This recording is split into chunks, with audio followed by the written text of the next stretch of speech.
Welcome. Thank you for joining us again. This is the second in a series of podcasts that we're working on for our group with the Clifton Toastmasters. And today I have with me a fellow Toastmaster, Luiz Sanchez. Hello. Luiz, welcome. Thank it's a pleasure you. having Pleasure you here. being here. So let's get started. I have a series of questions for you that I certainly want to hear your thoughts on. I'm ready to answer. Number one, how long have you been in Toastmasters? Tell us a little bit about yourself. So I've been in Toastmasters for about a year and a half now, getting close to that 2-year mark, so it's really exciting. I got involved with Toastmasters because my grandfather was actually involved. He got up to an area district, that level, and he was really a huge advocate in me going. And he told me when I was probably around 14, 15, oh, Lou, you should really try this thing. And I contacted Clifton Toastmasters and I told them I was 14. And wow. Yeah, and they told me, you're a little too young, wait till you're 18 and then you could join our club. And that's exactly what I did. Wow. Well, that's fantastic. So you've been in the club roughly about a year and a half. And what are you doing at the club now? Right now, I'm the Vice President of Education. I was the Vice President of Membership. So I was the Vice President of Membership not for a long time. It was maybe a 6-month period. And then I've been now VPE for about 12 months, for about a year. Well, that's amazing. And most Toastmasters would not necessarily take on the role, any of the leadership roles. So it's really impressive to find that you decided when the offer was made to step into that space and take it on. Well, it's a great experience. I think doing as much as you can while you're here, and I know you say this a lot of the time, it's what you put into it, and that's what you get out of it. And I've gotten so much already, and I'm excited to see what else I could harvest from our group. Wow, this is amazing. So part of the thrust of this conversation is Pathways. Are you actually in the Pathways program now at this point? I am actually.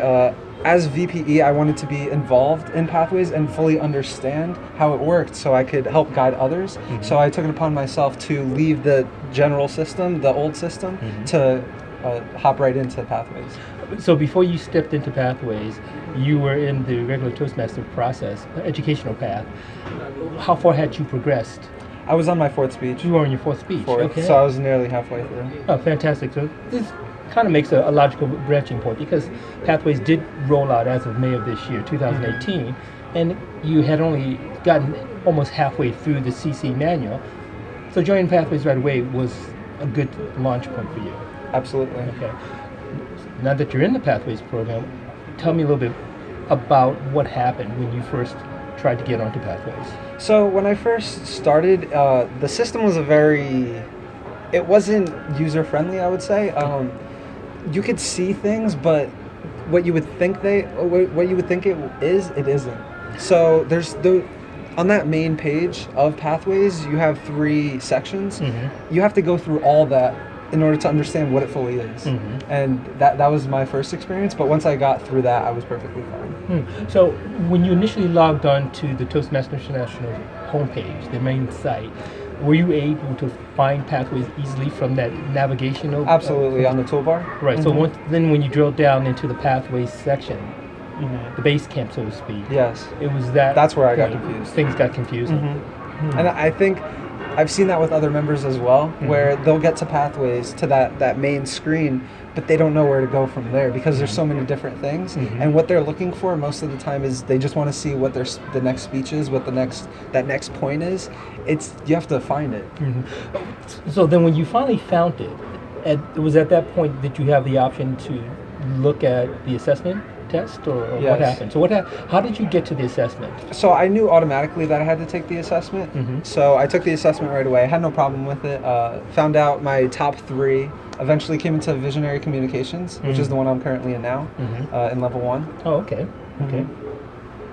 So some of the information that you were looking for on the site sounds like you had heard about it earlier. Was this because of, did you at any point at the club find out about Pathways through a Pathways guide or a Pathways ambassador? So our club had a Pathways guide come in and explain the process of delving into Pathways, and again, yourself, you're a Pathways ambassador, right? I'm a Pathways guide. Guide, right? And a member of your club. Exactly. So it's very convenient that you're in our club. So having that prior knowledge definitely helped. But even with that prior knowledge, I still struggled a little bit. It is a challenging interface from what I'm hearing as well. Primarily because there's so much information, so many sections, and they do have online videos though. Did you even look at a video on the site itself? I watched all the videos. They didn't really help. Oh my gosh. Honestly. Yeah, okay. Yeah. Well, that's good to know, because here again, one of the things that we talked about initially, you're right, I am a Pathways guide, and one of the things we were putting out at all of the clubs when we were initially introducing our club to Pathways was that there were online videos for the various modules and the various sections, and how looking at the navigator, that first tile when you got to base camp, if you followed the navigator, it would allow you background information on how to locate various sections. Right. But even so, it's a huge, cumbersome system. Now, this is me talking, and certainly I want to get your perspective, and some of it does resonate of what you're sharing with me, that it is a challenge when you first look at it. Absolutely. So did you actually switch over as of May, or when did you actually first started looking into that? As soon as our club was eligible, I switched over right away. Okay, so that was definitely in May, and at that time frame, you decided to go through your icebreaker, which you did present your icebreaker. How did you find the material? I thought it was much like the old system. The icebreaker hadn't really changed much. As far as the actual process of looking at what the icebreaker was, how they explained it, I had already done the icebreaker. I thought it was better explained. So I feel like for new members that have never done an icebreaker speech or don't really understand what that is, that would be very helpful, because it did go in depth and it gave examples of what to expect. Did you also use the online videos at that time? At that time, I did watch the online videos. Okay, great. So you've completed the icebreaker. Where are you now? Which modules are you now working through or have completed in addition to the icebreaker? So I've gone through the icebreaker, I've gone through the evaluation and feedback, and I have evaluated someone. So now I'm at the point where I'm researching, and I'll be presenting this upcoming week at our next meeting for that. So how did you find the other two modules in terms of the evaluation and feedback? How did that work for you? Once I figured out where those speeches were, like where I could find everything, it's been pretty easy. But initially finding that segue into where everything's organized, that was probably the toughest part. But now knowing, I know where it is, and I have to explain it to other people now, so I kind of have a good understanding of where it is. Right, great. So it does lead us into another question. As the Vice President of Education, you're also one of the 3 base camp managers. Do you know who the other 2 managers are? The president and VPM? The president and the club secretary. Oh, Yeah, really? those are the 3. I didn't know that. Yes, that's right. The Vice President of Education, club president, and the secretary. Okay. Have you been in contact and communication with them in any way, or have they been in communication? Not so much on Pathways. I think for some people there's been not as much as a. So I think I put it on myself to dive right into the system. Right. Where some people, they said, okay, like I see there's a new system. I know people are working on it, so I'll kind of learn as time goes on. Great, that's Luiz. Fantastic. So as the Vice President of Education, you are one of the primary base camp officers. I want to get your take on 2 things. Have you gotten feedback from other members of the club about the program? I have, actually. So again, I found other members had the same problem that I was having, where they couldn't find that content that they needed in order to start their speeches, such as the icebreaker speech. So once I've guided them to that point, they've been able to do it every time. So I think it's initially finding that starting point. And even from there, I've have some people say, okay, I can't find the printable evaluation portion because it's hidden somewhere within that long module. So those have been probably the 2 biggest problems I've seen so far. That's a challenge. If you don't know where to look initially, it's hard to find things. Absolutely. Once you get kind of familiar with the interface and how things are organized, you can drill right down to it. Have there been members in the club who've complained about not being able to access the site itself? Yeah, actually, there's been 1 or 2 where they just don't know where to go. So personally, I didn't have a problem finding the pathways point, and I haven't found anybody that's had problem doing that or even take the test. Right. But I think it's after that, Right. getting into the actual base camp itself. Right, and getting into the transcript as well. So once they get into the transcript, which is that second tile, you can then drill down into the path that you're currently enrolled in by launching the curriculum. And then there's learning that interface. That's another layer. Right. That's a third layer on top of all the other layers that you're getting familiar with. What do you think will work best is all these individuals coming back to you, those individuals, once they've gained insight, are they helping their fellow teammates? There's not too many people right now, I think, engaged in Pathways. I think we have right now maybe 9 people, 10 people signed up, with maybe 4 or 5 people actually giving speeches from Pathways. So I don't think it's broken out as much to the point where people are talking about it. Right, so the majority of your presentations and meetings are still coming from the old traditional programs? Yes. Okay. Have you gotten any feedback from those individuals in the traditional program about Pathways? No. Okay, all right. Well, that's good to know. So we're going to have to continue working on that as well. Now, if you have questions about Pathways that you can't resolve, who are you going to get the answers from? I usually go to you.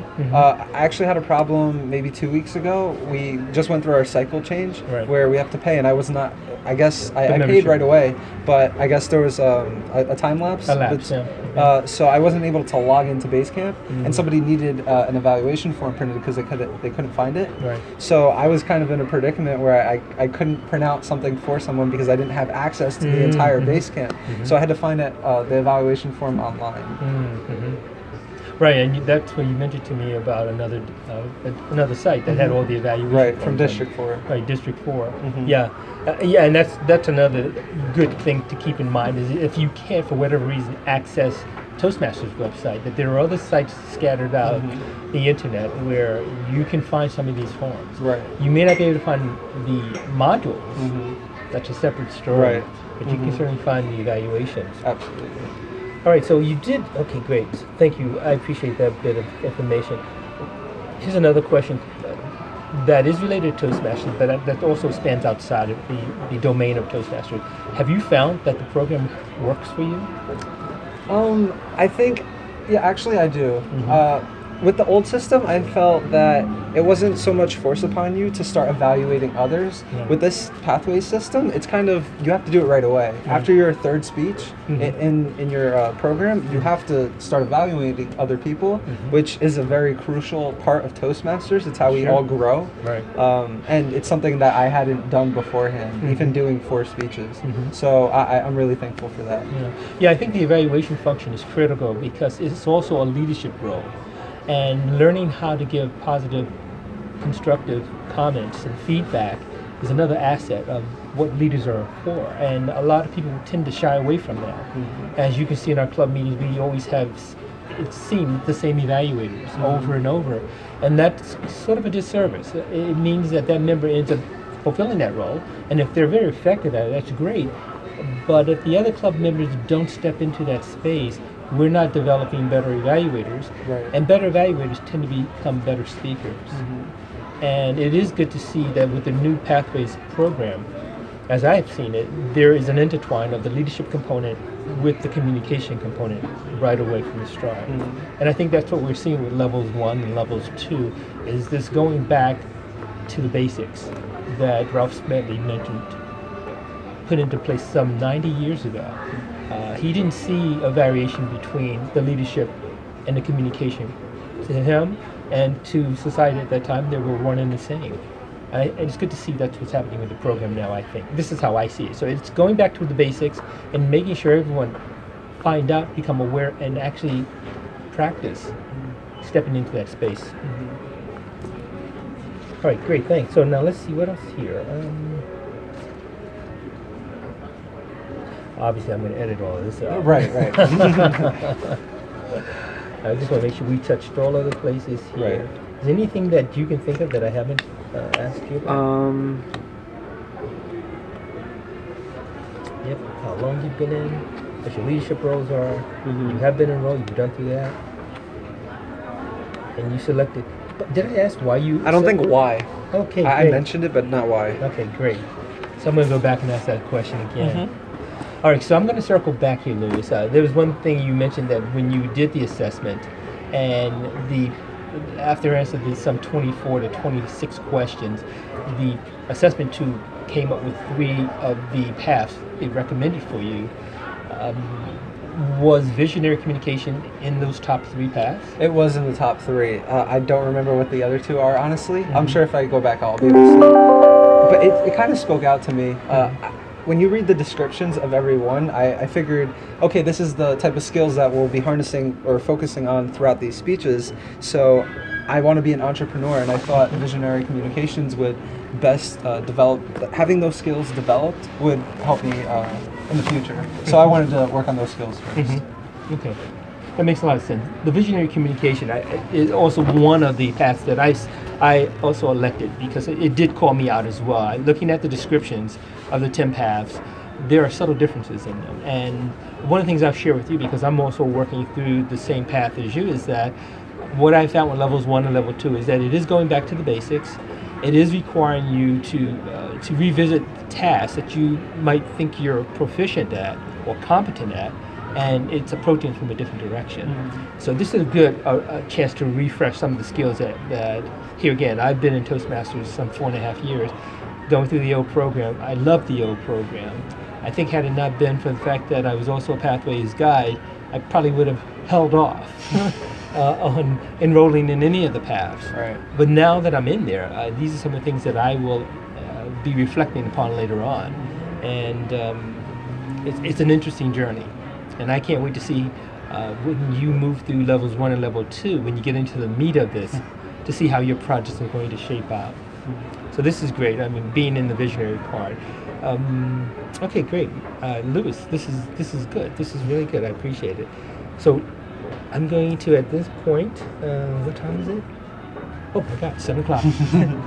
Okay, I'm gonna. It's been a real pleasure. I want to thank you for sharing your insight during this process with the interview about Pathways, and I would like to welcome you back later on in our next set of sessions. And once again, thank you very much. Absolutely, thank you for having me. It's been fun. It's been fun.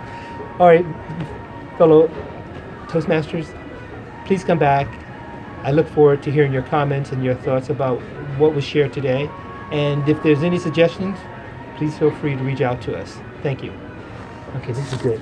Really good stuff. Mm-hmm. Okay, let's see here.